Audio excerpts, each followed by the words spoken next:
everybody. We'd like to welcome you to the 6th grade virtual open house. I'm Mrs. Mullen, I teach math. I'm Miss Holmes, I teach social studies.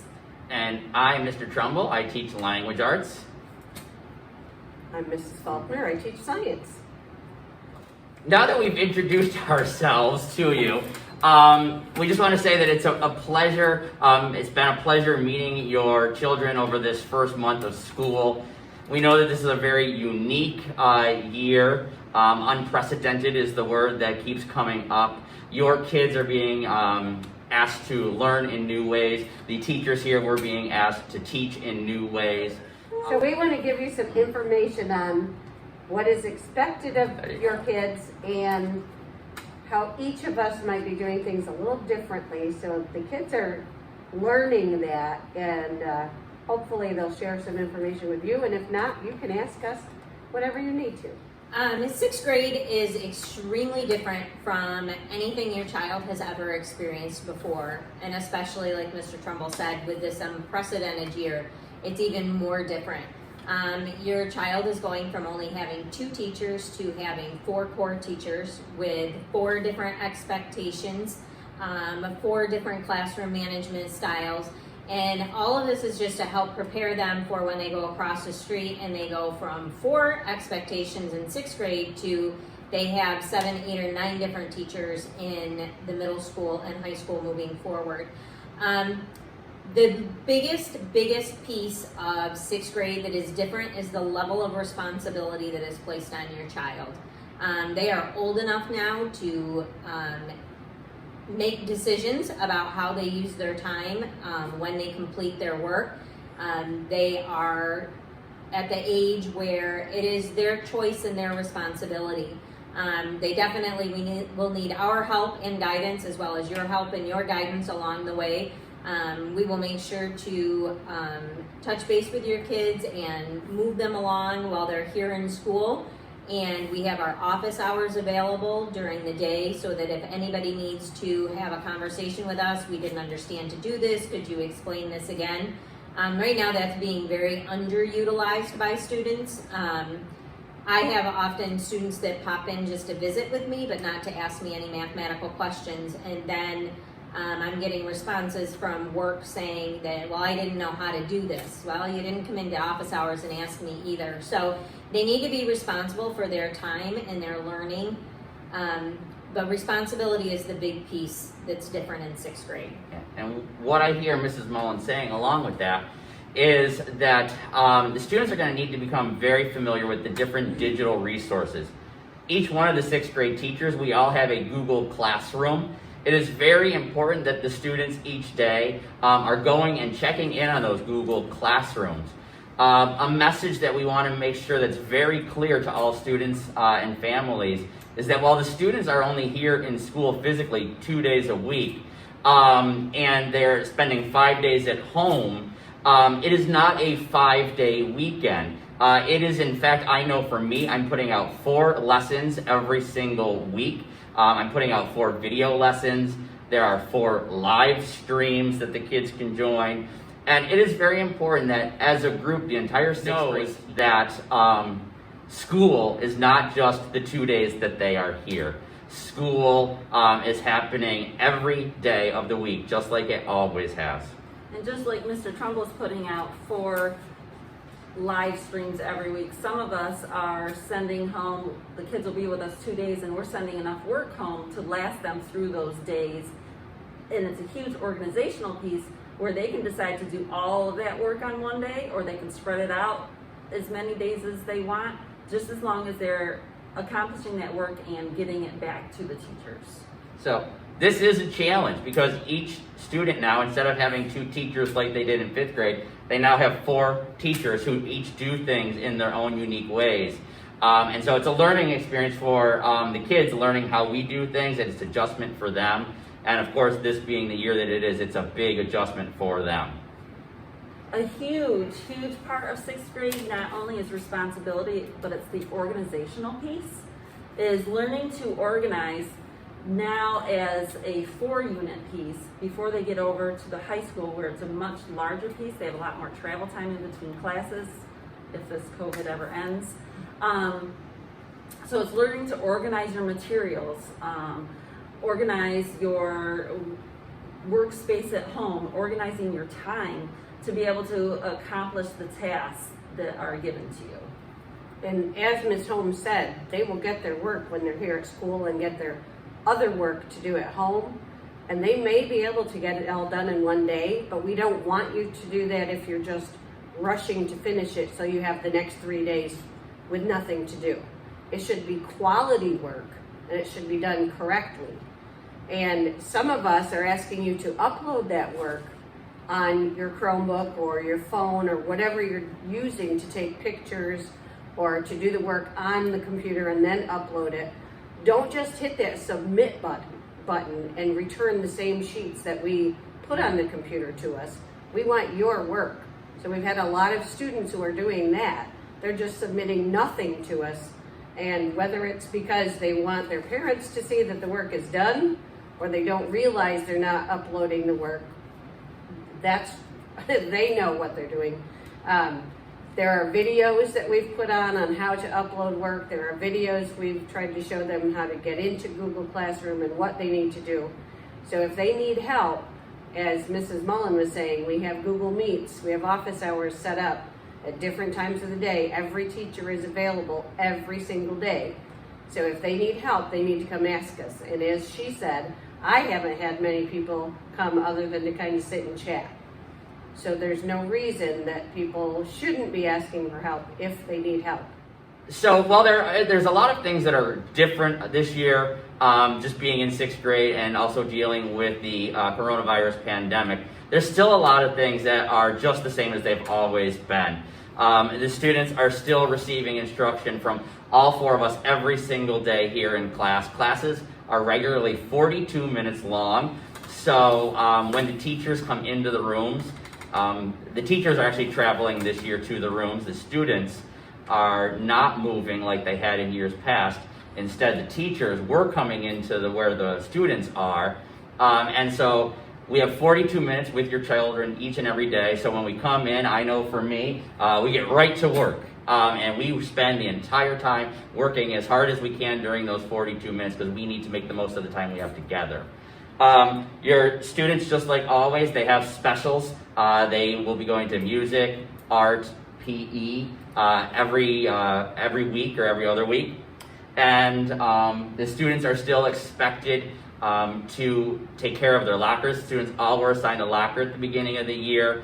I know that many students haven't utilized their lockers right now because they're not traveling from room to room, and they like to have all of their things with them from all of their classes. But I would anticipate the students using those more in the winter time once we start seeing coats and boots.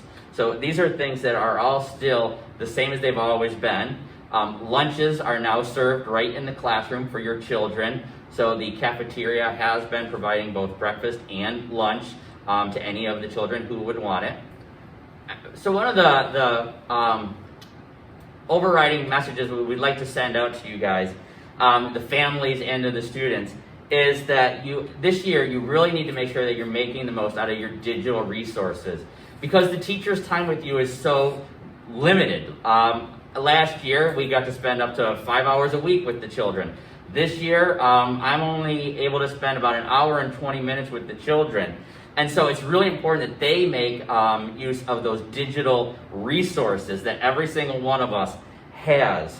I can tell you for language arts, we have a Google Classroom like every 6th grade teacher, but we also utilize a blog that the kids should be very well aware of. It's called roytrumbull.blogspot.com.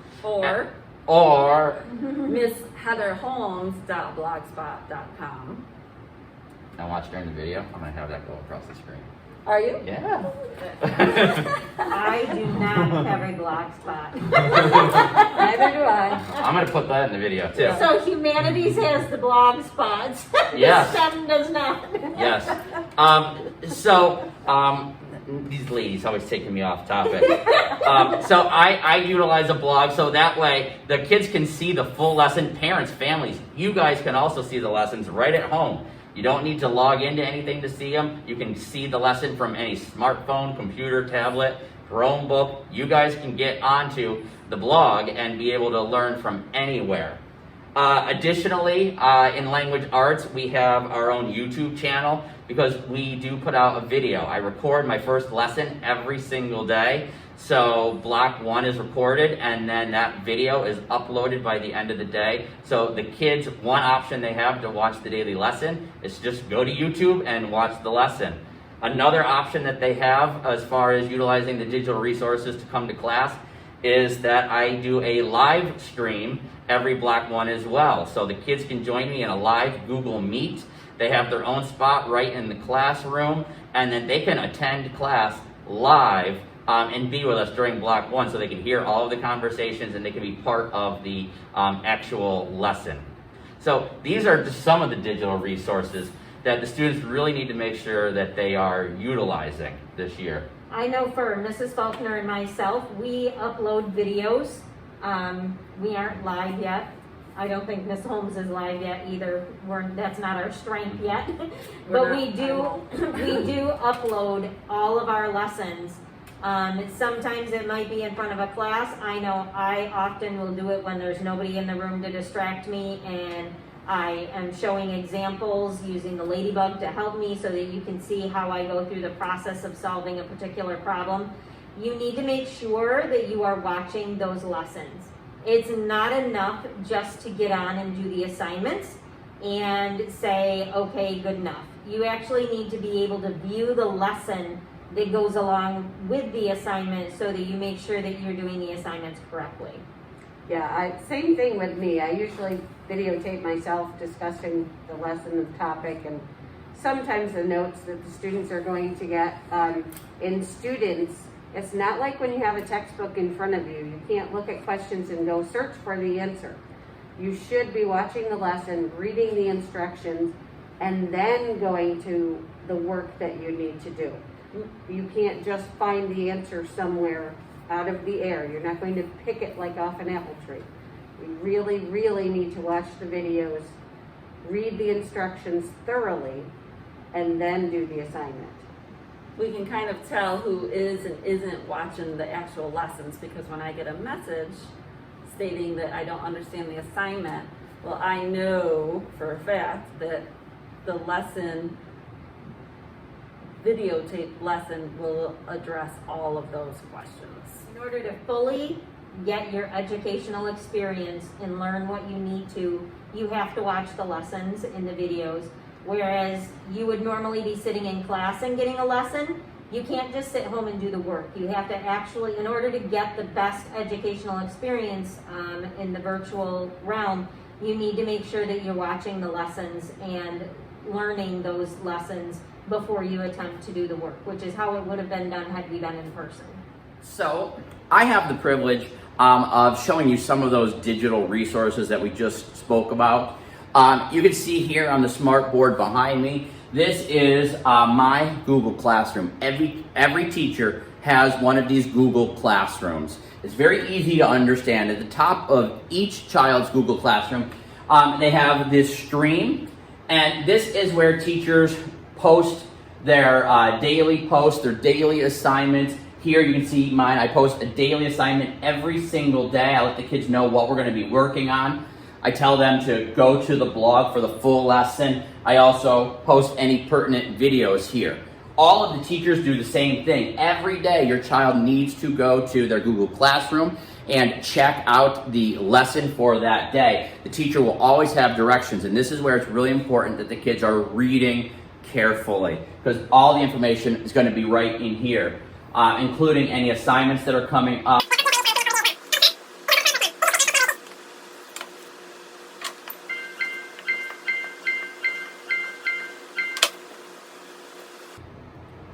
At the top of each one of the Google Classroom pages, you have a Classwork tab. This is a quick access for the students to just be able to see the work that they have that is due. On my page, you can see I've got several assignments that are grayed out that I've already scheduled. But here is where the students can see all of their work. So you can see here this week, we've been recently working on Chapter 8, Chapter 7, Chapter 6. All of their assignments are right under the Classwork tab.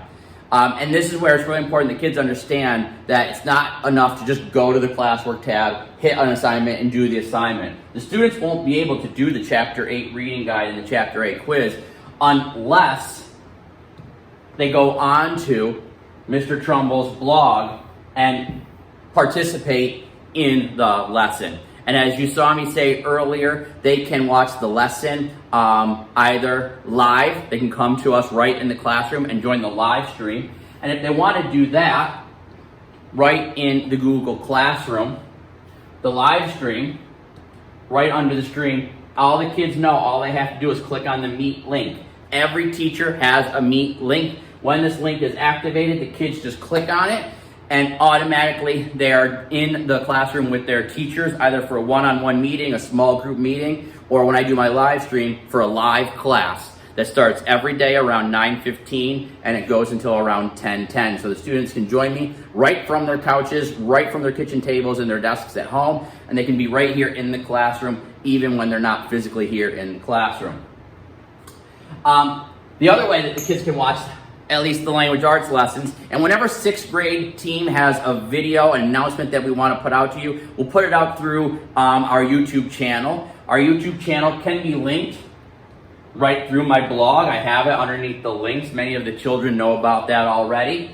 But the YouTube channel is simply my name. It's Roy Trumbull. And here you can see I put up a daily lesson every single day, all the way back from the beginning of the year with the first day of school and moving right on. I've made it very easy for the kids to follow along with this video lesson series. I've put them all in here by day and topic.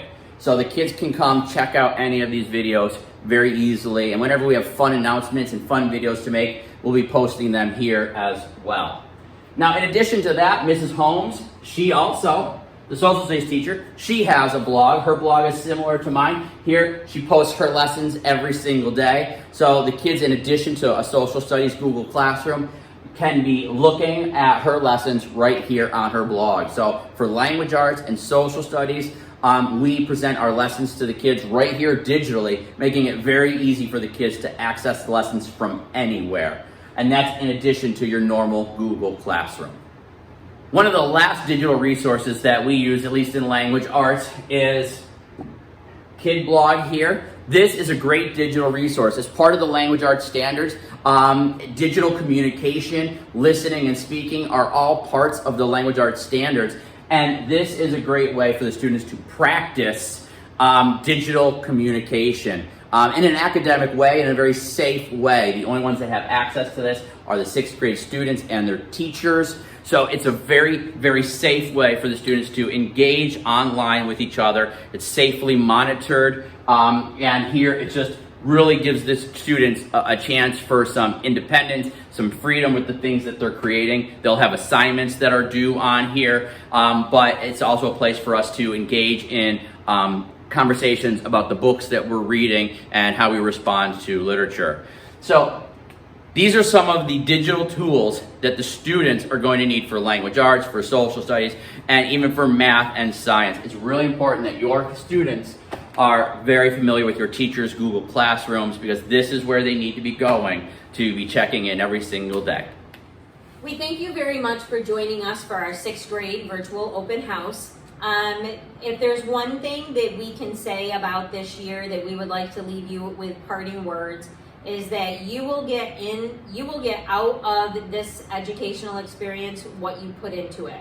So if you put very little effort into your time and your education, you're going to get very little out of this year. The more time, the more effort you put in, the more rewards you will have as learning through grades and through your preparation to move on to the middle school for next year.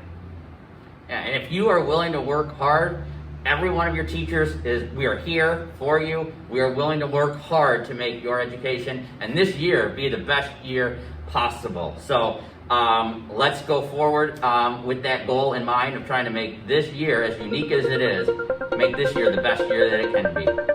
Go Rebels!